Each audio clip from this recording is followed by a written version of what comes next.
साल था 2016 और तारीख थी 8 नवंबर, जब प्रधानमंत्री नरेंद्र मोदी ने रात 12 बजे 500 और 1000 के नोटों को बंद करने का ऐलान किया था और मकसद था काले धन पर लगाम लगाना, देश को कैशलेस बनाना, नकली नोटों को खत्म करना और बड़े नोटों को कम करना, ताकि काला धन जमा करने वालों पर नकेल कसी जा सके। लेकिन इस ऐलान के बाद बैंकों के आगे अनगिनत लोगों की भीड़ और केवल 2000 रुपये के लिए जो मंजर सामने आए वो तस्वीरें नहीं भुलाई जा सकती। नमस्कार, स्वागत है आपका स्वदेश और मैं हूं आपके साथ अनिल राणा। चलिए सबसे पहले आपको सुनाते हैं पीएम मोदी का 6 साल पहले का वो भाषण जिसने देश ही नहीं दुनिया को हिलाकर रख दिया था। आज मध्यरात्रि यानी 8 नवंबर 2016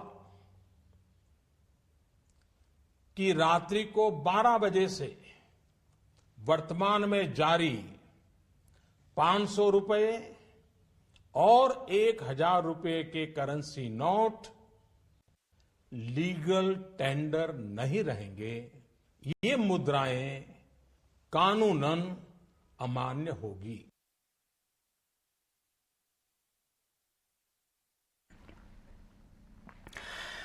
तो ये थी प्रधानमंत्री नरेंद्र मोदी की 6 साल पहले की वो बयान, जिसके बाद नोटबंदी देश में हो गई थी। नोटबंदी का जो ऐलान पीएम मोदी ने किया उस पर आज सुप्रीम कोर्ट की सुप्रीम मोहर लग चुकी है। 5 जजों की बेंच में से 4 ने नोटबंदी के इस फैसले को सही बताया, फैसले की प्रक्रिया को सही बताया। लेकिन सवाल यह है कि जिस मकसद से नोटबंदी का यह फैसला लिया गया था उस पर 6 साल बाद आखिर कितनी कामयाबी मिल सकी। आंकड़ों की माने तो 2000 के करीब 54 करोड़ नोट सर्कुलेशन से गायब हैं और अगर बात 500 के नए नोटों की करें तो 1626 करोड़ नोट, जिनकी वैल्यू करीब 8.13 लाख करोड़ है, 2021-22 में सर्कुलेशन से बाहर है। तो आखिर ये नोट है कहाँ? हालांकि गलत बात ये ठहराई नहीं जा सकती कि नोटबंदी के बाद देश में सरकार के कैशलेस भारत वाले मकसद ने जो रफ्तार पकड़ी है उसने देश को एक अलग उड़ान दी है। लेकिन सवाल अभी भी कई हैं और जवाब हमें खोजने हैं। तो ऐसे ही तमाम सवालों के साथ आज स्वदेश और की शुरुआत करते हैं और इस अहम मुद्दे पर हमारे साथ बातचीत करने के लिए मौजूद हैं आरबीआई के पूर्व deputy governor R Gandhi. Gandhi sir, आपका बहुत बहुत स्वागत है 18 नाउ स्वदेश में। सबसे पहले यही समझना चाहूँगा कि 6 साल हो गए हैं नोटबंदी को लिए हुए और नोटबंदी का जो फैसला था उसका असर तो तुरंत सबको दिखा था, लेकिन आज भी उसका फैसला क्या लगता है कि आज भी महसूस होता है जब आम आदमी खर्च करता है या पैसों का इधर उधर करता है? क्या असर आपको आजकल आज के तारीख में दिखता है? आज के तारीख में नोटबंदी के बाद से 6 साल के बाद क्या हुआ है, there is an awareness about black money और टेररिस्ट फाइनेंसिंग, काउंटरफीटिंग, सब से लड़ने के लिए बहुत सारे अवेयरनेस हो गया पब्लिक के मध्य में। वो बहुत इम्पोर्टेंट पॉइंट है। सो कोई मेजर गवर्नमेंट लेता है उसका सपोर्ट मिलता है ब्लैक मनी का कर्व करने के लिए, टेररिस्ट फाइनेंसिंग को निकालने के लिए और काउंटरफीटिंग को निकालने के लिए। वो बहुत इम्पोर्टेंट पॉइंट है। अभी डिजिटल पेमेंट्स उसका पॉपुलैरिटी इतना बढ़ा गया है कि इसलिए कि लोगों को मन में ये स्थिर हो गया दैट ब्लैक मनी नहीं होना चाहिए। Any payments will have to be in a formalised fashion. Electronic माध्यम में करते समय उसका बहुत बेनिफिट बहुत होता है। ये सबको मालूम है। ये इसका प्रभाव है नोटबंदी का। बिल्कुल। Vivek Singh, economics, professor Vivek Singh economist हमारे साथ जुड़ गए हैं। सर, आपका बहुत बहुत स्वागत है 18 नाउ स्वदेश में। सर, आपसे भी यही समझने की कोशिश करेंगे जिस तरह से सरकार ने कुछ बिंदुओं को लेकर नोटबंदी की थी जिसमें ब्लैक मनी था और कैशलेस का वो उनका मकसद था, साथ ही साथ नकली नोटों को खत्म करना था और भी कई चीज़ें थी।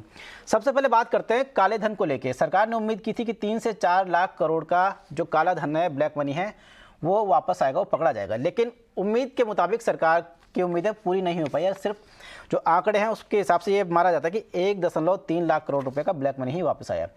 आप इस फैसले को, जो सरकार ने ब्लैक मनी को लेकर जो ये फैसला लिया है, आप कितना इसको सफल मानते हैं काले धन के परिप्रेक्ष्य में?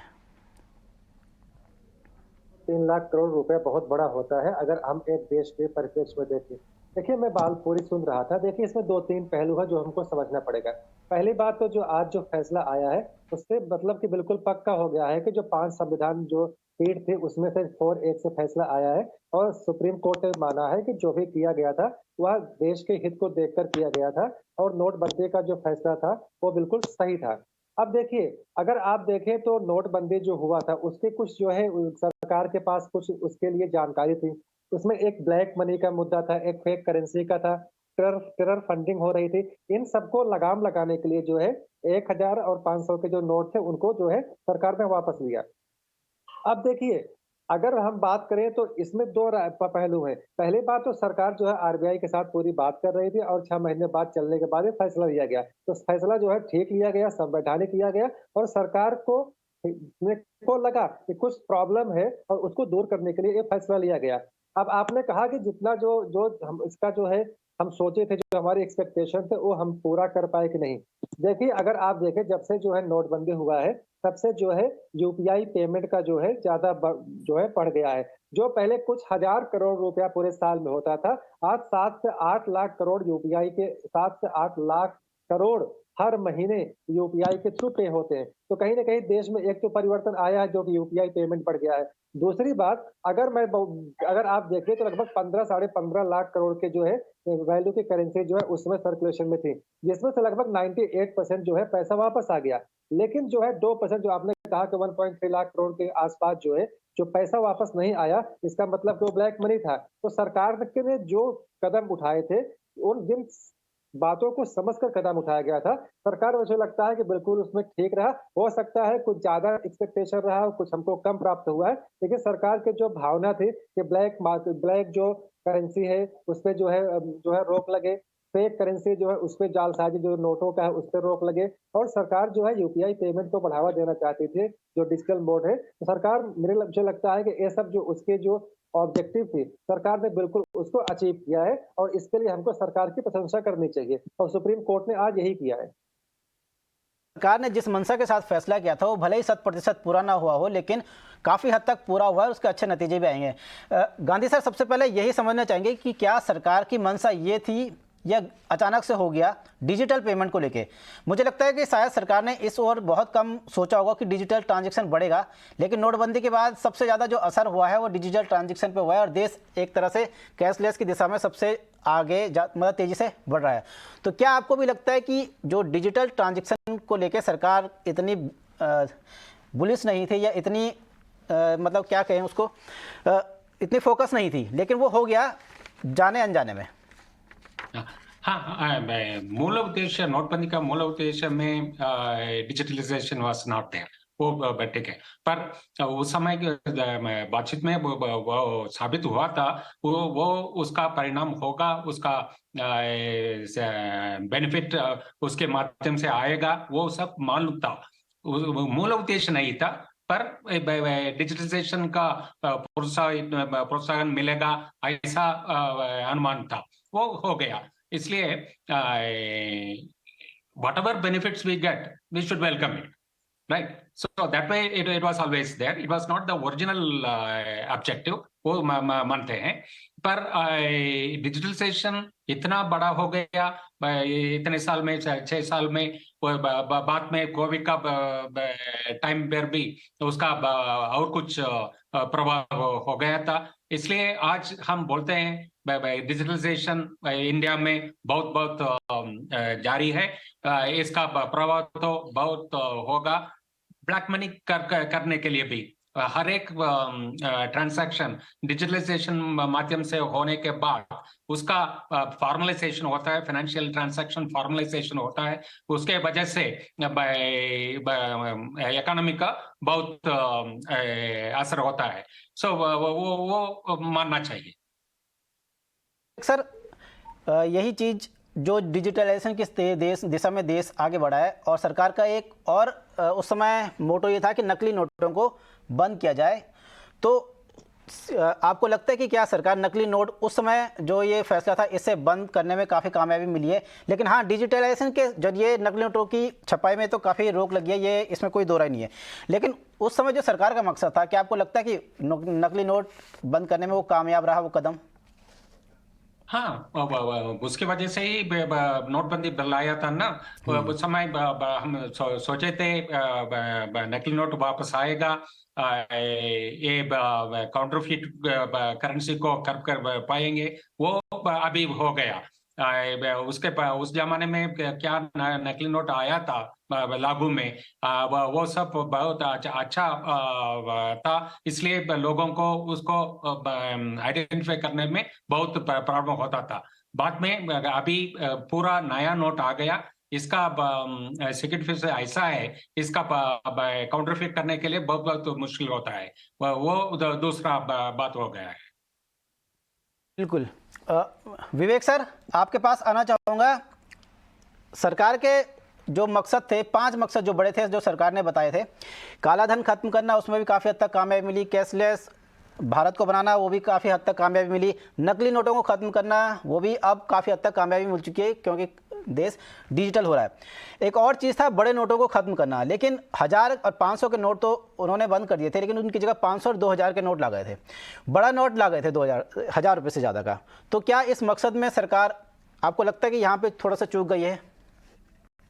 देखिए, आपकी बात बिल्कुल सही है। उस समय 500 और 1000 के नोट बंद किए थे 2016 में, और उसके बाद 500 के नोट फिर दूसरे आए और जो है 2000 के नोट आ गए। तो आपकी बिल्कुल बात सही है कि जो नोट जो बड़े जो थे, लेकिन हमारी जो इकोनॉमी इतनी बड़ी है और ट्रांज़ैक्शन इतना ज़्यादा होता है कि आपको बड़े नोट की आवश्यकता है, और सरकार ने उसको देखकर ही किया है। देखिए, आपने 3-4 बात बताया कि क्योंकि आज मुद्दा यह है कि जो सरकार ने कदम उठाया था विमुद्रीकरण का, क्या वह सक्सेसफुल रहा कि नहीं? इसको अगर आपको देखना है तो आपको 3-4 पॉइंट्स आपको देखने पड़ेंगे। सबसे पहला आपको देखना पड़ेगा कि सरकार ने जो ब्लैक मनी था, क्या उसको कम किया? तो बिल्कुल जो है आपके डेटा भी बताते हैं कि 2% ही सही, लेकिन जो है कहीं न कहीं ब्लैक मनी पे जो है कंट्रोल सरकार ने किया है, इस जो है विमुद्रीकरण के माध्यम से। दूसरी बात है, फेक करेंसी आज देश में लगभग कम हो गई है, और उसका एक मुख्य जो है कारण है वो विमुद्रीकरण है। तीसरा है कि टेरर फंडिंग बिल्कुल आज के तारीख में देश में नहीं हो रही है, इसका भी एक बहुत बड़ा कारण जो है ये नोटबंदी से हम लगा सकते हैं। चौथा जो आपने देखिए मैंने कहा, या और जो आपने अभी कहा ना, बीच में आपने पूछा था, देखिए, सरकार कोई भी काम करते हैं तो उसको दूरगामी परिणाम को देखकर ही सरकार काम करती है। अगर मैं आपको एक डेटा दूँ, आपको उससे लगेगा कि सरकार की ये जो नोटबंदी की नीति थी, वह कामयाब रही कि नहीं। 2016-17 में जहाँ 6,947 करोड़ का रुपए का केवल यूपीआई का ट्रांज़ैक्शन होता था, आज वही हर महीने 6 से 7 लाख करोड़ का हो रहा है, और पिछले महीने लगभग 50 लाख करोड़ का ट्रांज़ैक्शन हुआ है। तो हम कैशलेस इकोनॉमी की तरफ बढ़ रहे हैं। अगर हमको देश को आगे बढ़ाना है तो कैशलेस इकोनॉमी करना पड़ेगा। आपको डिजिटल मोड का इस्तेमाल करना पड़ेगा पेमेंट में, और वही हम हो रहा है। तो सरकार ने जो भी उनकी जो ऑब्जेक्टिव्स रहे होंगे, वो सरकार ने उसको अचीव किया है। हाँ, आप इसको बोल सकते हैं कि हाँ, सरकार को जितना परसेंटेज चाहिए था, उतना हो सकता है ना हुआ हो, बट इसको मैं बिल्कुल ताल ठोक के कह सकता हूँ कि सरकार ने जो कदम उठाया था, जो नोटबंदी हुआ था, उसका जो है व्यापक असर हुआ है हमारी इकोनॉमी का। आप देखिए ना, आज 10 महीने से लगातार जीएसटी का कलेक्शन जो है 1,40,000 करोड़ से ऊपर का हो रहा है। अभी जो है दिसंबर जो मंथ जो कंप्लीट हुआ, उससे 1.5 लाख करोड़ है। तो कहीं न कहीं इकोनॉमी पर असर तो पड़ा है, और इकोनॉमी पर जो असर पड़ा है, वो हमको दिख भी रहा है। सर, ये काफ़ी इम्पोर्टेंट है कि सरकार ने जिस मंशा से किया था 100% ना, लेकिन काफ़ी हद तक वो पूरी की है। उससे देश काफ़ी हद तक अब बदल चुका है जो लेन देन का तरीका है। लेकिन सर, इसमें एक और चीज़ आपसे समझना चाहूँगा। गांधी सर, सबसे पहले आपसे यही समझना चाहूँगा, अब हम बात करते हैं नोटबंदी के समय जो पैसे जारी हुए थे, उसके बाद जो 500 और 2000 के नोट जारी हुए थे, उनमें काफ़ी नोट गायब है। एक आंकड़ा बता देता हूँ थोड़ा सा, ताकि चीज़ें समझ आ जाएँ। 54 करोड़ जो नोट हैं, वो लगभग सर्कुलेशन में नहीं है। सर्कुलेशन में होने चाहिए थे 268 करोड़ नोट, और होने अभी है 214 करोड़ नोट ही सर्कुलेशन में। अब ये समझना चाहेंगे कि ये नोट आखिर गए कहाँ? आप 2000 नोट के बारे में पूछे हैं? जी, 2000 के नोट के बारे में बता रहा हूँ कि 54 करोड़ जो नोट है सर्कुलेशन से गायब है। हाँ, वो 2000 नोट तो उस समय लाना था, इसलिए कि बहुत टाइम कम था नए नोट छपवाने के लिए, इसलिए वो 2000 डिनोमिनेशन लाए थे। उस समय भी गवर्नमेंट ने बताया कि वो उसका जरूरत नहीं था, पर उस टाइम पर as a tactical movement, that was decided. But to continue that, obviously that was not required. That's why अभी 2000 नोट तो रिजर्व बैंक छपाता नहीं है. आगे आने वाले दिनों में वो सब अपने आप वापस रिजर्व बैंक को वापस आ जाएगा. वो खराब होने के बाद या साइल होने के बाद रिजर्व बैंक के पास वापस आएगा. उसका नया 2000 नोट्स नहीं छपाते हैं अभी. विवेक सर, आपसे आप जरा समझा दीजिए कि ये नोट आखिर जा कहाँ रहे हैं. क्या फिर से लोगों ने इनको अपने पास रखना शुरू कर दिया? जो 54 करोड़ 2000 के नोट हैं और साथ ही 500 के भी काफ़ी नोट अभी चलन से गायब हैं. जी बिल्कुल, आपने कहा कि जो 2000 के नोट थे, जो 2000 के नोट है उनमें से लगभग 54 करोड़ नोट जो है, जो कि एक बहुत बड़ी संख्या होती है, वह जो है चलन के बाहर है. मीन्स वो रिजर्व बैंक ऑफ इंडिया ने उसको इश्यू तो किया है, लेकिन अभी उसको जो है चलन में नहीं है. तो देखिए, इसका सीधा मतलब है कि देखिए, हम कितना भी कर दें, ऐसे लोग तो हैं ही जो कि उसका जो है बेजा इस्तेमाल करते हैं. हम इससे बिल्कुल नहीं जो है हम इसको बिल्कुल इग्नोर नहीं कर सकते हैं. तो हाँ, देश में आज ऐसे कुछ लोग हैं जो कि उस नोट को दबा कर बैठे हैं. तो जाहिर सी बात सरकार की नजर है और सरकार उन पर कार्रवाई भी करेगी. लेकिन हाँ, यह बात सही है कि सरकार को इस पर और रिजर्व बैंक ऑफ इंडिया को थोड़ा सतर्क होना चाहिए कि इतने नोट अगर आए थे तो वो नोट सरकार में चलन में है क्यों नहीं, सर्कुलेशन में तो होने चाहिए. क्योंकि अल्टीमेटली जब आप इश्यू करते हैं note, that is the core responsibility of the RBI to check. So I think that there is no problem with that. And जो भी 54 करोड़ नोट हैं, वो जो है कहीं ना कहीं वो सरकार का काम है, आरबीआई का काम है, और वो जरूर वापस आएंगे. हाँ, लेकिन हमको सतर्क रहना चाहिए क्योंकि इसका कहीं इस्तेमाल देश के खिलाफ ना हो. बिल्कुल सर. विवेक सर और गांधी सर, आप दोनों का बहुत बहुत शुक्रिया इस शो में जुड़ने के लिए और तमाम मुद्दों पर इतनी बेहतरीन तरीके से अपनी राय रखने के लिए. चलिए, आप दोनों का बहुत बहुत शुक्रिया. बढ़ते हैं आगे और बात करते हैं कोविड की. कोविड के बढ़ते खतरे से निपटने के लिए सरकार लगातार कदम उठा रही है. इसी कड़ी में लिक्विड मेडिकल ऑक्सीजन और उसके सिलेंडर के दाम तय कर दिए गए हैं. प्राइस कैपिंग, ऑक्सीमीटर, नेबुलाइजर और बीपी नापने जैसी मशीनों के दाम 31 मार्च 2023 तक तय कर दिए गए हैं. पूरी डिटेल्स दे रहे हैं हमारे सहयोगी समीर दीक्षित.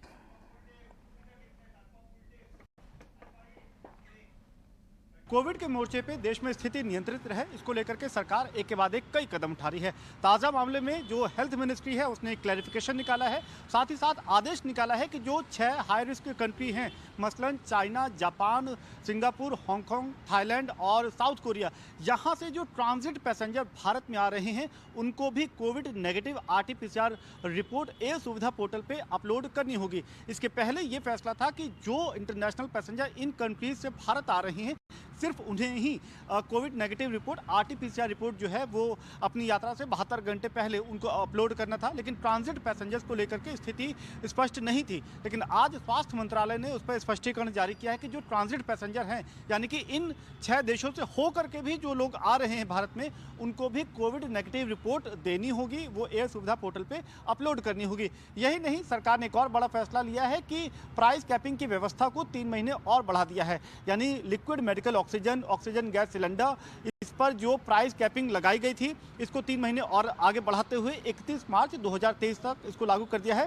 प्राइस कैपिंग इसके अलावा जो नेबुलाइजर है, ब्लड प्रेशर मॉनिटरिंग जो मशीन है, इसके अलावा जो डिजिटल थर्मोमीटर है, ग्लूकोमीटर है, पल्स को नापने वाली जो मशीन है, उस पर भी जो प्राइस कैप है उसको भी आगे 3 महीने के लिए बढ़ा दिया है ताकि किसी तरीके की मुनाफाखोरी ना हो. तो इन तमाम कदमों के जरिए कोशिश ये की जा रही है कि देश में कोविड को लेकर के सरकार एक तैयार स्थिति में रहे और किसी भी इमरजेंसी हालात में वो उससे निपटने के लिए बिल्कुल तैयार रहे. तो कोविड के लेकर के अच्छी बात यह है कि भारत में अभी भी आंकड़े नियंत्रित हैं, काफ़ी कम हैं, बहुत कम रिपोर्ट की जा रहे हैं, लेकिन सरकार एक के बाद एक एहतियातन कदम अपने स्तर पर उठा रही है. सरकार ने ऑनलाइन गेमिंग नियमों का ड्राफ्ट जारी कर दिया है. साथ ही ऑनलाइन गेमिंग कंपनियों को नए इंफॉर्मेशन टेक्नोलॉजी नियमों के तहत लाया जाएगा. अगले हफ्ते से कंसल्टेशन प्रक्रिया की शुरुआत होगी. सरकार की कोशिश है कि फरवरी में इसे लागू किया जाए. IT मंत्री राजीव चंद्रशेखर ने इसकी जानकारी दी. हमारी सहयोगी मेघना मित्तल ने उनसे खास बातचीत की.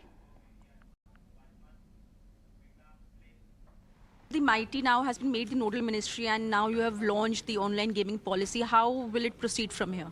No, look, we were tasked with this formally on the 26th of December 2022. Today is the 2nd of January 2023, and as per the expectations of our Prime Minister, we have put forth comprehensive IT rules that create the guardrails for the online gaming industry and the online gaming startup ecosystem. We believe that the online gaming opportunity is a significant one for Indian startups and the Indian youth, and it's a huge global opportunity, and we want more and more startups to start, grow and succeed. And I think these rules provide a very clear, predictable roadmap for them to build and develop their platforms. It lays out clear principles that you cannot have online betting, you cannot wager on the outcomes of these online intermediaries, and as long as you don't do that, you can innovate in any which way you can. And like I've heard multiple times, and I have said multiple times, the Indian history and Indian culture has so many stories that lend themselves to be very well gamified, that we think this is a tremendous opportunity for the generation of startups that are waiting to jump into online gaming. केंद्र सरकार budget में electrolyser को बढ़ावा देने के मकसद से 20,000 करोड़ की इंसेंटिव स्कीम का ऐलान कर सकती है। इस पर ज़्यादा डिटेल्स दे रहे हैं हमारे सहयोगी प्रकाश प्रियदर्शी। देखिए, सूत्रों के हवाले से हमें एक्सक्लूसिव जानकारी मिल रही है कि ग्रीन हाइड्रोजन प्रोडक्शन के मामले में दुनिया में अग्रणी देश बनने के मकसद से सरकार आगामी बजट में एक बड़ी इंसेंटिव स्कीम की घोषणा जो है वो कर सकती है। सूत्र हमें बता रहे हैं कि सरकार करीब 20,000 करोड़ रुपए की लागत से इस इंसेंटिव स्कीम की घोषणा करेगी, जो कि वायबिलिटी गैप फंडिंग के तौर पर कंपनियों को दी जाएगी। जो कंपनी जितना ज़्यादा इलेक्ट्रोलाइजर्स के मैन्युफैक्चरिंग के लिए कैपेसिटी डेवलप करेगी, उसको VGF का फ़ायदा जो है वो दिया जाएगा। Ministry of new and renewable energy ने ये प्रस्ताव वित्त मंत्रालय को भेजा है और सूत्र हमें बता रहे हैं कि बजट में इसकी घोषणा की जा सकती है। जैसा कि आपको पता है कि जो ग्रीन हाइड्रोजन पॉलिसी है उसके 2 चरण हैं। पहले चरण की घोषणा मंत्रालय पहले ही कर चुकी है, जिसमें रेगुलेटरी पार्ट को कवर किया गया है। जो दूसरा चरण है उसमें इंसेंटिव्स का हिस्सा है, VGF का हिस्सा है, जिसकी घोषणा बजट में की जा सकती है। सूत्र हमें भी बता रहे हैं कि सरकार की योजना ये है कि अगले कुछ सालों में इलेक्ट्रोलाइजर्स मैन्युफैक्चरिंग की जो क्षमता है उसको बढ़ाकर करीब 8800 मेगावाट किया जाए, क्योंकि जो इलेक्ट्रोलाइजर्स है वो ग्रीन हाइड्रोजन प्रोडक्शन के लिए सबसे अहम हिस्सा है और उसकी कीमतें काफ़ी ज़्यादा होती हैं। लिहाजा सरकार की योजना ये है कि कुछ सालों में जो कॉस्ट है इलेक्ट्रोलाइजर्स की, जो कि इस वक्त $6 पर केजी के हिसाब से है, उसको घटाकर $1 पर केजी किया जाए।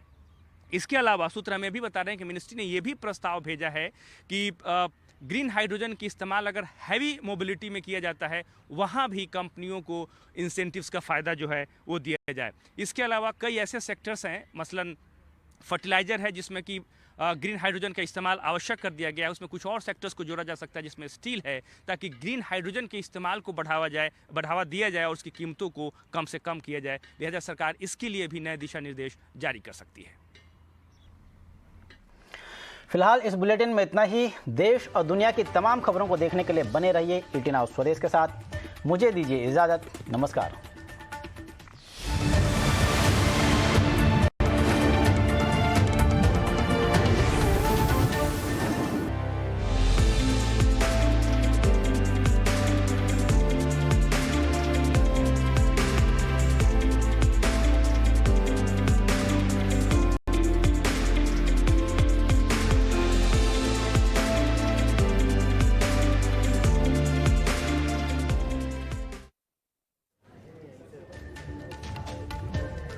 नमस्कार, आप देखना शुरू कर चुके हैं स्वदेश विशेष। मैं हूं आपके साथ प्रशांत पांडे। जी हाँ, आज नया साल और इस नए साल के मौके पर ET Now स्वदेश के सभी दर्शकों को सबसे पहले ढेर सारी शुभकामनाएं। आपने हमारे शो को जो प्यार दिया, जो इज्जत बख्शी, उसका बहुत बहुत शुक्रिया। हर नए साल में हमारा और आपका कुछ रेजोल्यूशन होता है, कुछ निश्चय हम करते हैं और इसी रेजोल्यूशन के रोड मैप पर बेहतर भविष्य को बनाने की हमारी कोशिशें होती हैं। रेजोल्यूशन तो भारत ने भी लिया है अपनी इकॉनमी को और दमदार बनाने का। सरकार की नीतियों और बिजनेस कम्युनिटी की कोशिशें अब आंकड़ों में भी बदलती नजर आने लगी हैं और ये एक तरह से शानदार भविष्य का एक बहुत ही बेहतर स्ट्रक्चर हमारे सामने पेश कर रही हैं। आज के शो में हम थोड़ा फ्यूचरिस्टिक अप्रोच रख रहे हैं और भारत की ग्रोथ स्टोरी के मद्देनजर जरा हम भविष्य की बात करेंगे। एक आशावादी नजरिया जिसके साथ भारत 2023 में जो इकोनॉमी की कहानी लिखेगा वो अगले 23 साल में कितनी मुकम्मल तरीके से दिखेगी, उसका एक बड़ा प्रोजेक्शन हम आपके सामने आंकड़ों के जरिए रखेंगे। ये प्रोजेक्शन बहुत शानदार तस्वीर पेश कर रहा है, लेकिन ऐसा नहीं है कि चुनौतियां कम हैं। हम शो में इन चुनौतियों पर भी चर्चा करेंगे, मगर शुभारंभ है, एक आगाज है। तो जरा देखते हैं आंकड़ों की कहानी में 2046 की तस्वीर कैसी है। सुनते हैं हमारी सहयोगी पूजा त्रिपाठी की जुबानी। जी 2023 में हम एंट्री कर चुके हैं और कुछ कैलकुलेशन की मदद से ये अनुमान लगाने की कोशिश की कि आने वाले 23 सालों में भारत की जो डेमोग्राफिक और सोशियो इकोनॉमिक सिचुएशन होती है वो कैसी रहती है। तो एक क्लोजेस्ट प्रोजेक्शन हम पहुंचे हैं, क्योंकि काफ़ी सारे वेरिएबल्स हैं जिसमें कि बदलाव भी होते रहते हैं। तो अगर इसी ग्रोथ रेट से और इसी दर से अगर भारत बढ़ता रहे तो फिर क्या हालात होंगे, ये एक तस्वीर यहाँ पर हमने पेश करने की कोशिश की। तो आज से 23 साल बाद ये माना जा रहा है कि भारत की जो पॉपुलेशन होगी वो चाइना से ज़्यादा होगी। 2046 में पॉपुलेशन के मामले में इंडिया आगे निकल जाएगा। हालांकि वो अपने पीक पर होगा और वहाँ से धीरे धीरे कमी भी आएगी, लेकिन 2046 में चाइना की पॉपुलेशन भारत से कम ही होगी। इसके अलावा हर भारतीय के पास सेलफोन होगा। हर साल भारत में 80 लाख गाड़ियों की बिक्री होने की भी बात की जा रही है। 50 करोड़ डोमेस्टिक फ्लायर होंगे, यानी कि घरेलू यात्री होंगे, जो कि अभी मौजूदा अगर आंकड़ा देखें तो वो करीब 25 करोड़ का है। इसके अलावा भारत की आधी आबादी शहर में रहेगी। भारत की जो इकोनॉमी है, जीडीपी है, उसमें बोला जा रहा है कि वो 5 लाख करोड़ डॉलर के पास पहुंच जाएगी। 10 लाख का जो पैकेज है उसको भी लो इनकम कैटेगरी में माना जाएगा 2046 में, आज से 23 साल बाद। सेंसेक्स का जो स्तर है अभी करीब 60-61 हज़ार के पास चल रहा है, वो बढ़कर 2 लाख के स्तर पर पहुंच जाएगा। और इसके अलावा भारत में 30 मिलियन एनआरआई यानी कि 3 करोड़ एनआरआई होंगे। अगर कुछ और पॉपुलेशन और डेमोग्राफिक सिनेरियो की बात करें तो ज़्यादातर लोगों की एक ही संतान होगी। अभी फिलहाल सरकार का नारा है कि हम दो हमारे दो, लेकिन 2046 में हम देखेंगे जो फर्टिलिटी रेट है वो 1.8 पर पहुंच जाएगी, यानी कि ज़्यादातर लोगों की एक ही संतान होगी। इसके अलावा ज़्यादातर जो भारतीय हैं वो 75 साल से ज़्यादा जिएंगे। कंट्री में ज़्यादातर जो पॉपुलेशन होगी वो मिडिल एज्ड ग्रुप की होगी, यानी कि 35 से 37 एज ग्रुप जो है वो ज़्यादा होगा। और आखिर में जो डेमोग्राफिक डिविडेंड है उसमें भी सुधार होगा या वो कहीं ना कहीं खत्म हो जाएगा। अब डेमोग्राफिक डिविडेंड का मतलब ये है कि अभी फिलहाल ये सिचुएशन है कि हर 3 कमाने वाले के सामने 2 डिपेंडेंट होते हैं, उसमें सुधार होगा और हर 2 कमाने वालों के सामने 1 डिपेंडेंट होगा। तो इस रेशियो में भी हम आने वाले 23 सालों में देखेंगे कि सुधार होगा। तो कुछ कैलकुलेशन की मदद से ये जानने की कोशिश की कि आने वाले 23 सालों में भारत की तस्वीर कैसी हो सकती है। तो हमारी सहयोगी पूजा त्रिपाठी बता रही थी आपको कि आने वाले 23 सालों में आंकड़ों के जरिए किस तरह से भारत ग्रोथ की एक नई इबारत लिखने वाला है। और इसी पर जैसे मैंने कहा कि एक शुरुआत है, एक आगाज़ है, तो ज़रा हम फ्यूचरिस्टिक अप्रोच के साथ एक आशावादी नज़रिए के साथ आज इस ग्रोथ स्टोरी पर हम चर्चा करेंगे। और हमारे साथ बेहद ख़ास मेहमानों का एक पैनल मौजूद है। फटाफट से सबसे पहले उनसे परिचय आपका करा दूँ। हमारे साथ हैं हरमिंदर साहनी सर, जो कि फाउंडर हैं वजीर एडवाइजर से। बहुत बहुत स्वागत हरमिंदर सर। इसके साथ ही अनुभूति सहाय जी हैं, head of research south Asia, standard chartered bank से।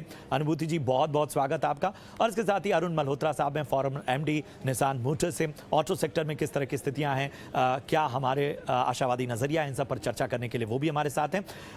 अरुण जी आपका भी बहुत बहुत स्वागत। अनुभूति जी सबसे पहले मैं आपके सामने आपके पास आना चाहूँगा। पिछले 2 दशकों के आधार पर ये डेटा, ये प्रोजेक्शन तैयार किया गया है और एक चीज़ मैं समझना चाहूँगा कि कितना ऑप्टिमिस्टिक अप्रोच हमें देखना होगा और वो कौन कौन से सेक्टर्स हैं जो भारत की इस ग्रोथ स्टोरी में एक मजबूत पिलर का काम कर रहे हैं और ये एक तरह से गेम चेंजर मूव है भारत की तरफ से। जी आपने जो सवाल पूछा है वो बहुत इंटरेस्टिंग है और मेरे हिसाब से अगर आप जिन आंकड़ों की आप बात कर रहे हो, मोर और लेस हमारा जो आउटलुक है वो भी काफी कंस्ट्रक्टिव है। अब आपने बहुत सेक्टर लेवल पर डेटा की बात करी, पर अगर हम भारत के आउटलुक के बारे में बात कर रहे हैं तो सबसे जरूरी आंकड़ा जो हमें देखना चाहिए वो है साइज ऑफ नॉमिनल जीडीपी। आज की तारीख में आप देखें तो इंडिया की जो नॉमिनल जीडीपी है वो 3 ट्रिलियन डॉलर्स है, $3 ट्रिलियन। और आप आज से ठीक 10 साल बाद या 2030 तक का आप देखेंगे तब वो दुगनी हो जाएगी, $6 ट्रिलियन। और आप जो 2046 की बात कर रहे हैं, अगर आप उस टाइम में जा रहे हैं तो जो पूरी जीडीपी है उसकी जो साइज है वो यहाँ से काफी बड़ी हो जाने वाली है। आपकी रखिए 10, 11, 12 हजार 13-15 ट्रिलियन डॉलर की साइज हो जाएगी। तो आप सोचिए कि आज के कंपैरिजन में आज से 20 साल बाद इकोनॉमी की साइज 5 गुना ज्यादा होगी, 5x ज्यादा होगी। और वो अपने आप में जो अपॉर्चुनिटी है इंडिया में, जो ऑप्टिमिस्टिक आउटलुक है इंडिया के बारे में, वो काफी हद तक इस चीज को एम्फसाइज करती है। जो दूसरी जरूरी बात है और मेरे हिसाब से वो सबसे ज्यादा जरूरी बात है, क्योंकि आप जो सेक्टर लेवल की बात कर रहे हैं वो सिर्फ किसी भी इकोनॉमी के टोटल जीडीपी साइज से नहीं आती है। जो हर सेक्टर के ग्रोथ को ड्राइव करती है वो डिपेंड बहुत ज्यादा करती है कि पर कैपिटा जीडीपी कितनी है, यानी कि हर एक इंसान जो उस इकोनॉमी में रह रहे हैं उनकी पर कैपिटा इनकम कैपेसिटी कितनी है। और वो हमारे हिसाब से सबसे ज्यादा जरूरी चेंज है जिस पर हम लोगों को ज्यादा ध्यान देना चाहिए। आज की तारीख पे आप देखेंगे तो एक आम भारतीय की per capita GDP average level पर आप देख रहे हैं तो $2000 है। 2030 तक ये दुगनी हो जाएगी, $4000। और 2046 तक की जब आप बात कर रहे हैं तब आप 10-11 हजार डॉलर प्रति हिंदुस्तानी की पर कैपिटा जीडीपी होगी। ये बहुत बड़ा चेंज है और मैं इस पर इसलिए एम्फसाइज कर रही हूँ क्योंकि आप एक लोअर मिडिल इनकम इकोनॉमी से अपर मिडिल इनकम इकोनॉमी बन जाएंगे। और आप जब ये चेंज आता है, जब ये ट्रांजिशन आता है, तो लोगों की खर्च करने के तरीके, सेव करने का जो पैटर्न होता है, उन सब में बहुत बदलाव आता है और इकोनॉमी में एक अलग लेवल का मोमेंटम आ जाता है। तो जीडीपी साइज बहुत जरूरी चीज है, पर मेरे हिसाब से जो सबसे बड़ी चेंज होने वाली है अगले 20 साल में वो है पर कैपिटा जीडीपी, जहाँ पे इंडिया एक लोअर मिडिल इनकम इकोनॉमी से अपर मिडिल इनकम हो जाएगा। और सेक्टर्स जैसे डिस्क्रिशनरी सेक्टर्स हैं उनकी ज्यादा ग्रोथ होने के चांसेस हैं, क्योंकि आपके पास अपने आम जरूरी खर्चों को मीट करने के बाद भी आपके पास पैसे बचेंगे कि आप ज्यादा खर्च कर पाएंगे। सेविंग्स आप फिजिकल एसेट्स के बदले फिनेंशियल एसेट्स में कर पाएंगे। तो मेरे हिसाब से ये बहुत इंपॉर्टेंट ड्राइवर्स है जिस पे ध्यान देना चाहिए इससे पहले कि हम हर एक सेक्टर्स के ग्रोथ के बारे में बात करें। बिल्कुल बिल्कुल, बहुत अहम बात आपने कही है कि साहब आपके जेब में पैसे होंगे तो आप खर्च करते हैं। हम कोविड के दौर में भी हमने यही एक चीज़ थी कि बार बार ये इस बात पे फोकस किया जा रहा था कि लोगों के पॉकेट में पैसे होने चाहिए और तब वो इकॉनमी को सहारा देंगे। और डोमेस्टिक जो इन्वेस्टर्स हैं उन्होंने किस तरह का सहारा दिया उसके आंकड़े सबके सामने रहे हैं। हरमिंदर साहब, मैं आपके पास आना चाहूँगा। जो ये जो प्रोजेक्शन है इसको हमने बड़ा मिनिमम लेवल पे रखा है कि साहब अभी वाली जो ग्रोथ रेट है 6% वाली जो ग्रोथ रेट है उसके हिसाब से भी हम बहुत बेहतर स्थिति में हैं, अगर हम इसी को बहुत पैमाना मान लें। उसके बावजूद आपको क्या लगता है, आपका विश्लेषण क्या कहता है कि जिस तरह की डिमांड हमने 2022 में रिटेल सेक्टर में देखी है, जो रिकवरी की राह थी उसमें ये उम्मीद की जा रही थी कि पहले हम बड़ा स्लो चलेंगे, लेकिन वक्त से पहले हमने तेजी से दौड़ना शुरू किया है। तो ज़रा आपका नज़रिया हम जानना चाहेंगे, आप किस तरह से इसका विश्लेषण करेंगे? मेरा मानना है कि जो काम पिछले, आप समझिए कि कहने को हम कह सकते हैं पिछले 6-7 साल में हुआ जब से ये सरकार आई, लेकिन अगर हम उससे भी थोड़ा पीछे चलें तो 15-16 साल में काम हुआ या 1991 से जो काम हो रहा है, 30 साल से लगातार हम लोग चाहे बीच में स्लो हुए या फास्ट चले, लेकिन 30 साल से जो रिफॉर्म्स का जो काम चल रहा है, अब कहीं ना कहीं कई कॉन्फ्रेंसेस में, पैनल डिस्कशन में, इंडस्ट्री एसोसिएशन में बैठते हुए मैं पिछले 2-3 साल से रुक नहीं पाता इंडस्ट्री के लोगों को कहने से कि अब सरकार से और क्या चाहिए आपको, क्योंकि इतना काम किया जा सकता है, उसके ऊपर प्राइवेट इन्वेस्टर को और बाकी लोगों को काम करना है। सरकार जितना कर सकती है वो कर रही है और उससे ज्यादा ही कर दिया है जितना मांगते थे। अब काम वो करने जा रहे हैं, लेकिन क्या एक तरीके से विश्वास जो होता है ना, और फिर ये कोविड का बीच में एक स्लो डाउन 2 साल डेफिनेटली खराब हुआ है, इसमें कोई डाउट नहीं है। डोमेस्टिक कंजम्पशन है, इकोनॉमी ठीक जा रही है, सब है, लेकिन 2 साल तो खराब हुए। तो जो 2020 में हो जाना चाहिए था वो 23 में होने वाला। तो ये फाउंडेशन खड़ी हो गई, एक स्ट्रक्चर खड़ा हो गया, बहुत सारी चीजें टेक्नोलॉजी साइड पे, यूपीआई है, स्टैक है, ऑल दोज थिंग्स, सारी चीजें मिला के जीएसटी हुआ। अब हम 23 ऑनवर्ड इसका बेनिफिट देखना शुरू करेंगे। तो अगर उसको देखें तो मुझे लगता है कि अगले 23 साल की अगर बात करें, मैं सिर्फ अगले 10 साल का कहता हूँ कि 6% से ज्यादा ही स्पीड पे जाने वाला है, काम दिखाई दे रहा है जाने का, क्योंकि हम कुछ बहुत ड्रामेटिक नहीं करने वाले हैं, हम ठीक ठीक काम करने वाले हैं और जो अपनी डिमांड है उसको मीट करने वाले हैं, और कुछ जो एक्सटर्नल ग्लोबल लेवल के ऊपर जो टर्मोइल हो रहा है सप्लाई चेन में, उसका थोड़ा एडवांटेज लेने वाले हैं। सिर्फ उसको करते ही हम 6% से ज्यादा ही स्पीड पे बढ़ेंगे। मेरा बेट अगर होगा तो ज्यादा 8 की तरफ होगा, 6 की तरफ कम होगा, लेकिन उससे अगले 10 साल में क्योंकि बेस एक बड़ा हो जाएगा, बेस इफेक्ट कहीं ना कहीं काम आना शुरू हो जाएगा, तो एवरेज शायद हम वहीं लैंड करेंगे। लेकिन अभी जो आपने कहा ना कि हम स्पीड से भागना शुरू कर देंगे, वो स्लैक है जिसको हम कैचअप कर रहे हैं। यही हमने एक बार कैचअप देखा था 2003-4 के आसपास देखा था, जब इकोनॉमी ने कैचअप करना शुरू किया, तो 4-5 साल ऐसा लगा कि अब हम बहुत तेजी से दौड़ रहे हैं, लेकिन वो कैचिंग अप था, उससे भी जो पीछे गैप रह गया था उसको भरा जा रहा था। अभी फिर वही चीज हो रही है, लेकिन 10 साल तक का जो आगे नजर आ रहा है, ये सारे जो, पर ऐसा नहीं है सिर्फ ऑप्टिमिज्म के कारण कि भी हाँ हम लोगों को सोचना है, एक नजरिया रखना है, इस कारण बात हो रही है। बहुत सारे एनेबलिंग फैक्टर्स है और बहुत सारे लोगों ने इसके बारे में लिखा है, बहुत एनालिसिस हुआ है। सारी चीजों को मद्देनजर रखते हुए अगले 10 साल के लिए 6% को मैं पैसिमिस्टिक मानता हूँ, उससे ज्यादा स्पीड से हम चलेंगे। उसके आगे जाके जो बात होगी उसको तब देखना शुरू करेंगे। एक ही चीज मैं जो स्पेसिफिक आंकड़े उन पे कहना चाहूंगा कि जब हम कहते हैं 80 लाख कारें हर साल बिक रही होंगी, मेरी उम्मीद है और मेरी ऐसी प्रेयर है कि ऐसा नहीं होना चाहिए।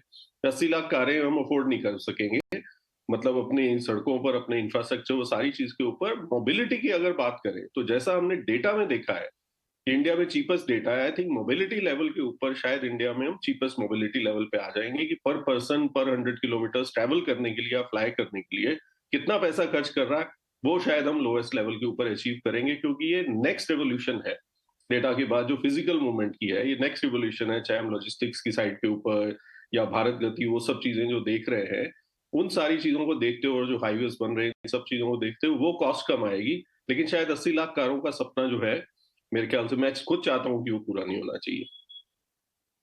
ठीक है, ठीक है। और ये जो बात आपने कही कि ये जो हम देख रहे हैं, ये केवल ये बात नहीं है कि हम एक ऑप्टिमिस्टिक अप्रोच के नज़रिए से देख रहे हैं।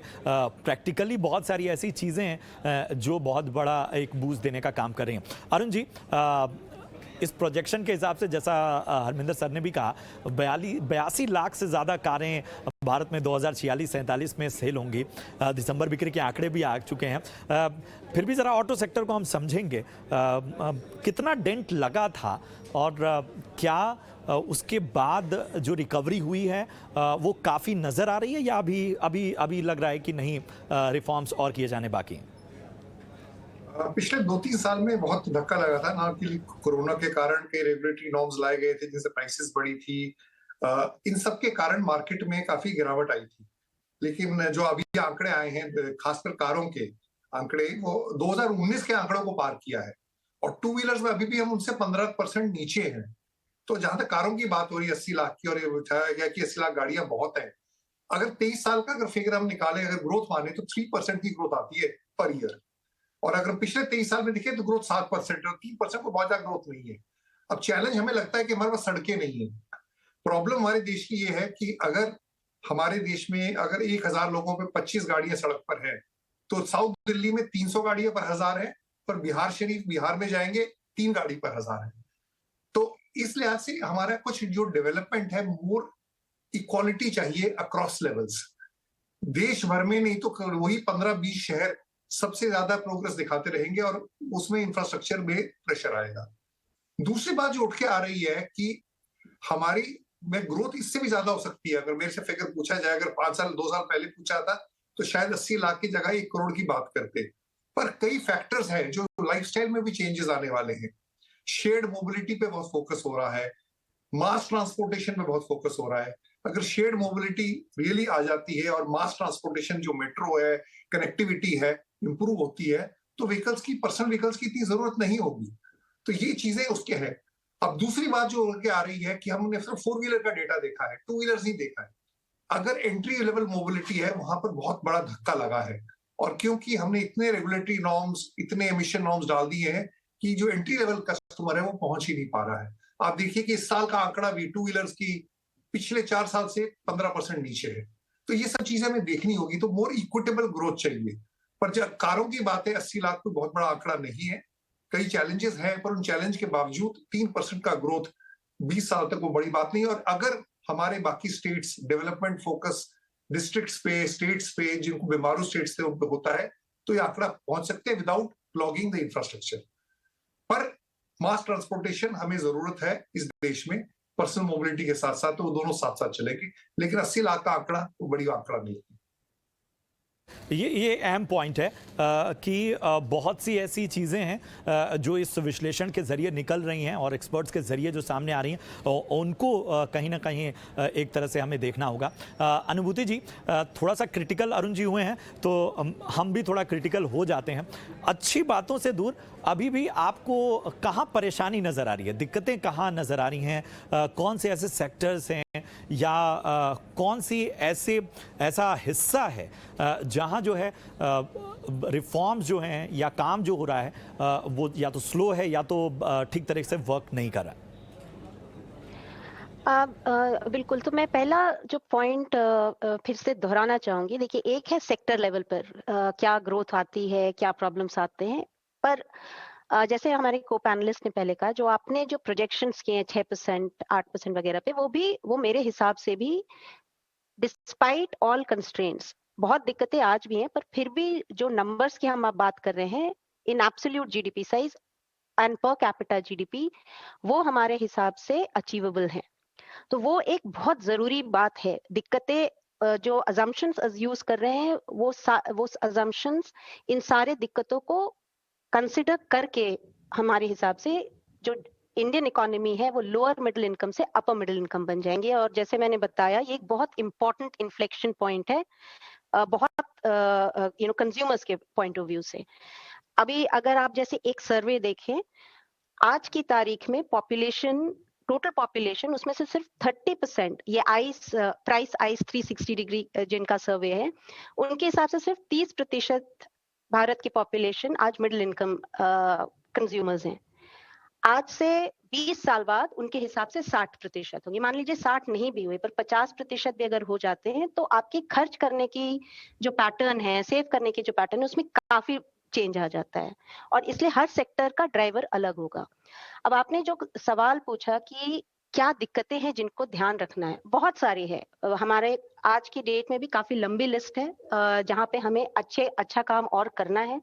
ऑलरेडी को पैनलिस्ट ने हमारे बताया कि जैसे इंफ्रास्ट्रक्चर बहुत बड़ा इशू है इंडिया के लिए।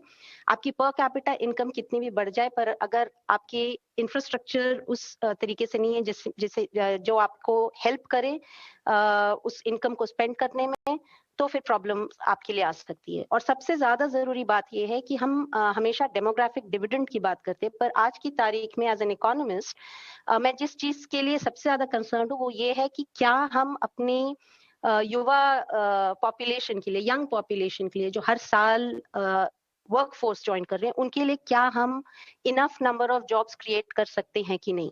जो पर कैपिटा जीडीपी की हम बात कर रहे हैं वो एवरेज लेवल पर हो जाएगी, पर अगर हम हर लेवल पे अनस्किल्ड, स्किल्ड, हर लेवल पर अगर हमने जॉब क्रिएट नहीं किए तो ये इनइक्वालिटी बहुत ज्यादा बढ़ जाएगी। और जैसे पहले बताया, समय कम है अनुभूति जी। एक चीज वाकई, और ये बहुत अहम पॉइंट है कि अगर टैलेंट की डिमांड है, जब वर्कफोर्स की डिमांड है, तो उतना उस लेवल पे हम स्किल्ड लोग दे पा रहे हैं या नहीं दे पा रहे हैं, ये बड़ा सवाल है। और इस पर जो जॉब क्रिएशन, जब मैन्युफैक्चरिंग सेक्टर के हम आंकड़े देखते हैं तो जो सबसे बड़ा की पॉइंट है जॉब क्रिएशन का, वहाँ के आंकड़े थोड़ा सा निराश करते हैं।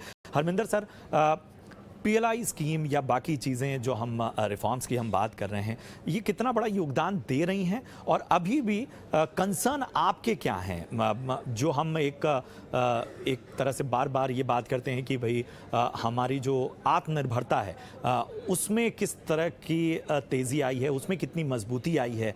क्या वाकई हम मैन्युफैक्चरिंग हब बनने की राह पे हैं या अभी ये बड़ी दूर की बात है? पीएलआई स्कीम मुझसे पूछे तो पिछले 20-25 सालों में सबसे ज्यादा इम्पैक्टफुल स्कीम मैं इसको मानता हूँ, ये डायरेक्ट बेनिफिट है, प्रोडक्शन लिंक्ड है, ना एक्सपोर्ट से लेना देना। आप प्रोडक्शन कीजिए और अपना इंसेंटिव कलेक्ट कर लीजिए। और इसने कई जो नए सेक्टर्स को जो बूस्ट मिला है, पुराने सेक्टर अभी भी उसमें कैचअप करने में टाइम लगा रहे हैं क्योंकि उनमें लेगेसी अपनी इश्यूज बहुत सारे हैं, लेकिन आई थिंक बहुत इफेक्टिव स्कीम है। और इसको तो जितना आगे पुश किया जाए, और सरकार हर समय कर ही रही है, हर 3-4 महीने में कुछ ना कुछ नया ऐड और वो लेकर आ रहे हैं, तो काफी अच्छी स्कीम है। आप मानिए उस हिसाब से और सब चीजों को मद्देनजर रखते हुए ये सबसे ऊपर आती है लिस्ट पे मेरे। दूसरा, जहां इश्यूज की जहां पर बात आती है, तो सबसे बड़ा इशू मुझे जो लगता है इंडिया के अंदर लगता है कि जो पहले हमारे साथ हुआ 91 में रिफॉर्म शुरू हुए, उस समय 92 में मैं कॉलेज खत्म किया, एमबीए करके काम करने आया, उसका इफेक्ट नजर आते आते 2000 तक आ गए हम लोग। तब समझ में आने लगा, तब सैलरीज बढ़ने लगी, जॉब्स बढ़ने लगी, 8-10 साल का लैग रहा। तब भी यही समझ में आई थी बात, जब बाद में उसके ऊपर रिफ्लेक्ट किया, सोचा कि इशू यही था कि विश्वास जो है, प्राइवेट सेक्टर का जो विश्वास है, जो ओवरऑल इकोसिस्टम का विश्वास और ट्रस्ट बनने में एक समय लगता है।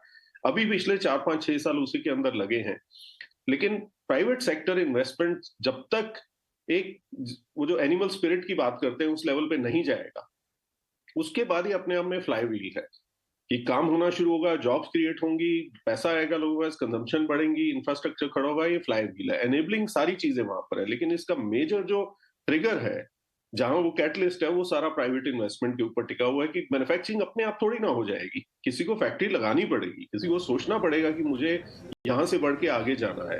इतने बड़े बड़े एक्सपोर्टर लोग बैठे हुए हैं जो आज भी 300, 400, 500, 1000 करोड़ के ऊपर ऐसा खुश हो जाते हैं कि इतना बड़ा बिजनेस बना लिया, लेकिन कंट्री के लेवल के ऊपर देखिए $370 बिलियन का एक्सपोर्ट वियतनाम करता है, हम लोग यहाँ 400 बिलियन के टारगेट के ऊपर खुश हो रहे हैं, राइट। तो वो नंबर्स अपने आप में इतने बड़े हो सकते हैं। तो मैं इसके अंदर पॉलिसी मेकर्स की ओर से अगर बात करें, मैं इतना उस तरफ से अभी मैं एक्सपेक्ट भी नहीं करना चाहता, और क्योंकि जितना हुआ पहले इसको ऑब्जर्व करे इंडस्ट्री, वो एक बहुत बड़ा फैक्टर है। और ये कहीं समझ में नहीं आ रही है बात कि ऐसा क्यों हो रहा है, क्यों जो मिडिल क्लास हम बात करते हैं, जो स्टार्टअप्स के अंदर इतने लोग आ रहे हैं, भाई मैन्युफैक्चरिंग साइड पे वो क्यों नहीं हो रहा है, क्यों नहीं लोग उधर जाना चाह रहे हैं। अब इसको कुछ भी कहिए, पिछले 10, 20, 25, 50 साल का हमारा रीजन की इंजीनियरिंग से, मैन्युफैक्चरिंग से हट गया, एक कल्चर ही नहीं रहा, फैमिली में बैठ के बात ही नहीं होती है कि बच्चा मैन्युफैक्चरिंग में जाए या किसी फैक्ट्री में काम करे।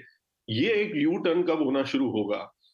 नंबर्स कहते हैं, कल भी मैं पढ़ रहा था। बिल्कुल, बहुत अहम बात आपने कही, और वाकई ये बार बार जब हम जॉब क्रिएशन की बात करते हैं पॉइंट आउट करते भी हैं कि साहब मैन्युफैक्चरिंग जो सेक्टर है, जो सबसे बड़ा फैक्टर माना जाता है नौकरियों की रचना में, नौकरियों की उत्पत्ति में, वहाँ पर आखिर क्यों एक रुझान जो है वो नज़र नहीं आ रहा? कहाँ पर किस तरह से यहाँ पर रिफॉर्म करने की आवश्यकता है, ये बहुत बड़ी बात है। एक आखिरी रिमार्क अरुण सर मैं आपसे लेना चाहूँगा, कितना ऑटो सेक्टर, अगर आत्मनिर्भरता की जब हम बात कर रहे हैं तो कितना हुआ है? संक्षेप में आंसर चाहूँगा, समय हमारे पास कम है।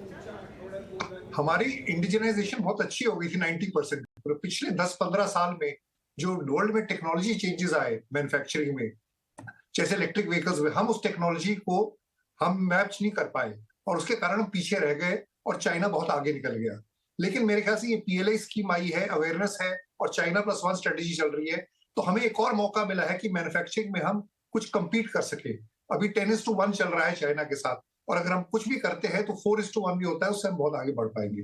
तो ये अपॉर्चुनिटी है, सरकार अपॉर्चुनिटी दे रही है, मार्केट अपॉर्चुनिटी दे रही है, वर्ल्ड इकोनॉमी अपॉर्चुनिटी दे रही है, और अगर इस अपॉर्चुनिटी का हम नहीं फायदा उठाएंगे तो हम अपने आप को ब्लेम कर पाएंगे। पर फ्यूचर बहुत ब्राइट है, मेरा मानना है। बिल्कुल, बहुत बहुत शुक्रिया अपने तीनों मेहमानों का। करेंगे, समय कम था, मुझे लगता था कि ये चर्चा और लंबी हो सकती थी, पर फिर भी हमने की जो फैक्टर्स हैं और इश्यूज़ हैं उनकी चर्चा की। बहुत बहुत शुक्रिया करेंगे अपने तीनों खास मेहमानों का हमसे जुड़ने के लिए। उम्मीद है ये चर्चा आपको पसंद आई हो। फिलहाल पूरी टीम को दीजिए इजाज़त, आप देखते रहिए ET Now स्वदेश। नमस्कार।